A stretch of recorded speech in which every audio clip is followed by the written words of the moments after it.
Hey, what is going on, YouTube? Aaron here. We are back, ladies and gentlemen. Today we are in the Salem, and we absolutely plow through the red team. Now, this video was taken a couple months ago before the Salem nerf, and typical wargaming, they release a very strong ship for steel, and then nerf it a few updates later. I absolutely do not mind the nerf at all, but you cannot tell me that this game needs some major balancing changes and not just to one or two ships. Now, I will say Wargaming has done a decent job recently. I think of, the Halloween event and a few ship adjustments, but this map and this game mode is a perfect example of just how this game needs a good update's worth of major ship balancing changes, as well as spawn changes, new game modes, and just an overhaul of the matchmaker. You can see there's actually no destroyers in this game, which is great, except for the fact that we will not have spotting. So we take a rather aggressive approach in this game, and we almost pay the ultimate price for it. But thanks to how strong the Salem was, obviously they changed, I think, a little bit of the armor. We were able, to get safely into this position, which is honestly a position you want to get in. You can see all of our blues as well lining up here in Battleship Row.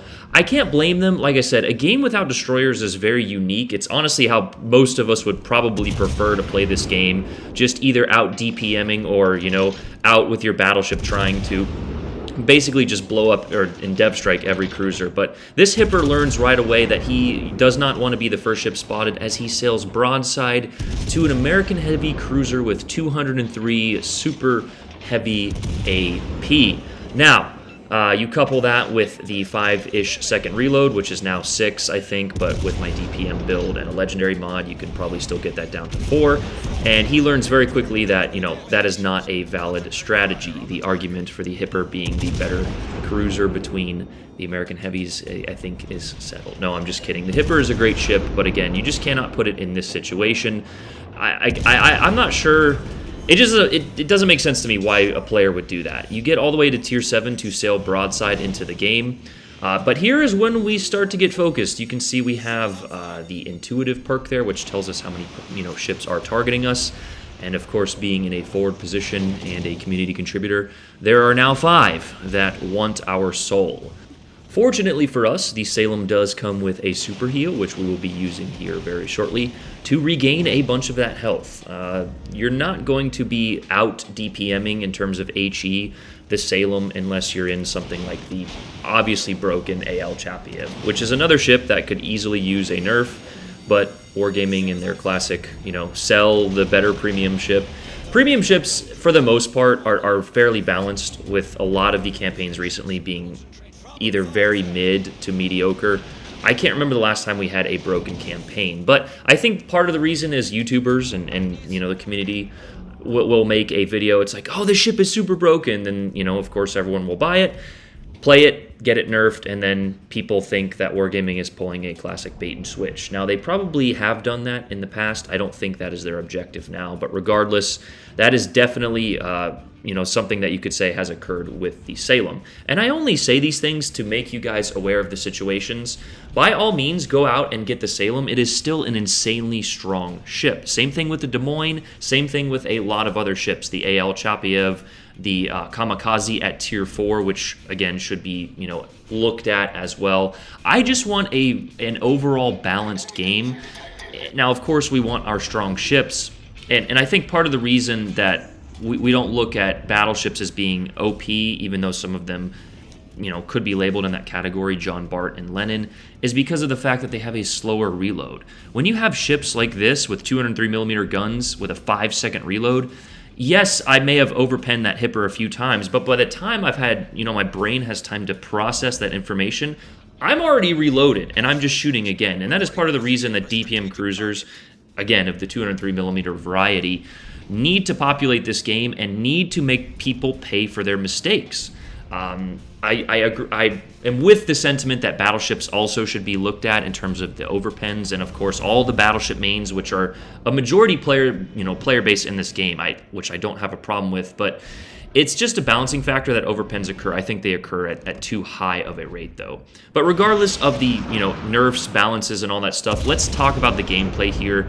Some people say that this is boring, and it can be, but this is how you increase your win rate and not throw your ship away, right? I could have just sailed in there and allowed the enemy reds to completely obliterate me, but instead I chose to do the smarter thing, which was utilize island cover here. I'm slowly inching out, allowing my front 2 turrets to clear, but not giving up a majority section of my ship. There's also a little trick you can use, which I have stated a long time before most, is you can actually peek your front turrets or even your rear turret around the section of an island, but the ship spotting in this game is only determined by the mast of your ship. So that little, those little antennas there, as long as you don't poke those around the main part of the island, you can actually shoot your turrets. Now here I actually think I was messaging somebody or something. I'm not exactly sure what I was doing, but we're also waiting for our team. I actually think my laptop got unplugged, but we're also waiting for our team to do something. You can see a majority of them are focused on the left, while all of the reds are in front of us. So, reading the situation, the correct play here is to wait for the enemy to make a mistake while our blues get the crossfire. Now, a few of us, to counter that argument right there, a few of us have been in situations like this where our blues just go in one by one and die. So, sometimes you need to go out and press. But again, if we were to go out in this situation, and Iowa can easily overmatch us, and we would be getting out DPM'd pretty heavily. But here is exactly what I was talking about. We're kind of lobbing a few shells over this island here while, peeking these islands remaining in our concealment. But you can see that these enemies have kind of backed off. Our blues are finally making it around, as you can see that AL multiplier there, trying to fire on them on the western flank. And we're going to go ahead and just navigate these islands. I can press up here, but I want to wait and make sure that we're not going to get surprised by anything, right? There is no need for me to push up to this next island at this point in time. Why? Because very soon all of these ships will be spotted, and with the slow shell arc, or the slow shell velocity and high arc of the American heavies, or the American cruisers in general, I can navigate these islands. That is when I realize that these guys are backing up and I can move. So again, waiting for spots and waiting for informed map positions to make your decisions is definitely going to net you better results. That is when we see this Ibuki here, and that is when the game really starts to get interesting. A broadside Ibuki at medium ranges. Now, of course, I am essentially using auto-aim, but I know how auto-aim works. You zoom it into the ship, and yeah, he basically just got dev struck. It's not going to show up as a dev strike on the medals, but 8 citadels there in 15 seconds. Good night, thanks for playing. We also have a Baltimore out there, and if you'll just notice, we actually went concealed once again. Now, there is a Bismarck out there who took the long way around, taking L Island there. Anytime you're on Atlantic, and this is what I was talking about with the balancing and the map changes, there's no reason to go out to the right here. Most of the battle happens on the left, and I truly hate it, but on Capture the Base, if you go out there, that Bismarck has spent 8.5 minutes sailing around the map to maybe shoot his guns 1 or 2 times.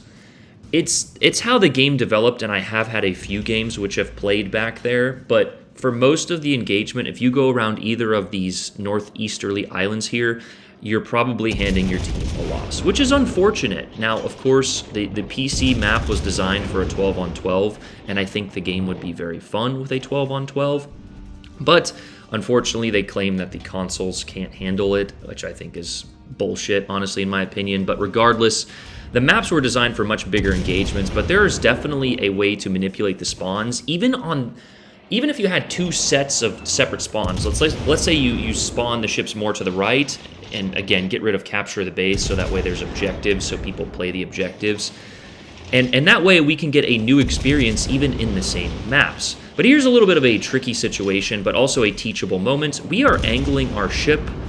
Now, the Salem at this time did have the 30mm kind of side angled plating there, as well as a 27mm nose. So the only damage this Bismarck is going to be doing at this position, again, which is an angled position, is either chunky penetration damage. You can see one maybe hit the upper belt there, or he actually got an angle on the nose, or to our superstructure. So if you are angling correctly and you understand how the armor works in this game, then you can absolutely mitigate a lot of damage in your cruiser, and there's absolutely nothing battleships can do about it. I know the battleship mains are going to, just complain and rage about this, but you can't just think that you're going to overmatch everything and rush straight down cruisers' throats, or else battleships would be the only class that everyone played in this game. I think it is a complete lack of skill when battleships complain about something like that, because yes, I have encountered it maybe 1 or 2 times in my career when a cruiser has, outplayed, quote unquote, me. But that right there, the Bismarck did nothing to try and gain an advantage. He didn't angle himself. He sailed flat broadside to me, allowing me to absolutely obliterate his superstructure for basically all of his health. And in return, he did about 10k worth of secondary damage, to my ship. So again, a lot of people rely on concealment in destroyers or the large health pool in battleships, and that is why cruisers are, to me, the worst played class. Now, that being said, I do think cruiser range is something that could be looked at. There's all facets of this game, but you cannot have a game like this that doesn't have balance between classes, and cruisers are definitely the worst played class by far. But in that while I was blabbering on there, you guys can see we killed the Bismarck and got the finishing touch on the Iowa. Also, there's no such thing as kill stealing. I said something in a video the other day, and some guy lost his mind, and I was like, dude, I say kill stealing in a sarcastic manner because anytime you get a kill, now this game isn't necessarily close, and we are on 4 kills, so I'm definitely going to try and yeet or yoink one for the Kraken, but anytime you can get guns off the board, and the game I was actually referencing was a very close game, that is, guns that are not available to shoot you. And in a situation like this with a higher DPM ship, if my teammates can get the elimination here, it is going to help me out tremendously. Because you can see that this Aelmonta player understands angling a little bit. He's giving broadside to actually a majority of our team, but I'm assuming that he either knows me or knows the Salem, and he knows that this ship is a very dangerous threat. But regardless, we're still getting, penetrations on his upper belt there. Unfortunately, we actually do not get the kill. And again, you could say that is a kill steal, but you can actually also see I was like, no, negative, I need my Kraken. Krakens, while they are nice, are not important in the grand scheme of things. They're fun to get, and we actually do end up getting one on this Carnot here. But yeah, I just wanted to make this video. I had this saved in my archives. I'm also going away this weekend. I don't know whenever I drop this video. It could be weeks from now. But I just wanted to talk about the few things in terms of balancing as we get the true test of a cruiser skill, which is the Confederate medal. Also, I have to comment, I have no idea what this Carnot is doing. He bow tanked, he reversed for a majority of this game, and I'm actually putting my hand over my face palming right now as we do get the Kraken. He sat back and preserved a majority of his health as a heavy cruiser just to turn broadside in the final seconds of the game against a Salem and get obliterated. Guys, I can understand not being the first ship forward, as you saw in this game, as we get a beautiful 3,500 XP with the Dreadnought Confederate, Kraken, First Blood, and High Caliber. So a beautiful, well-rounded game there in the Salem, which is probably, honestly, why she got nerfed.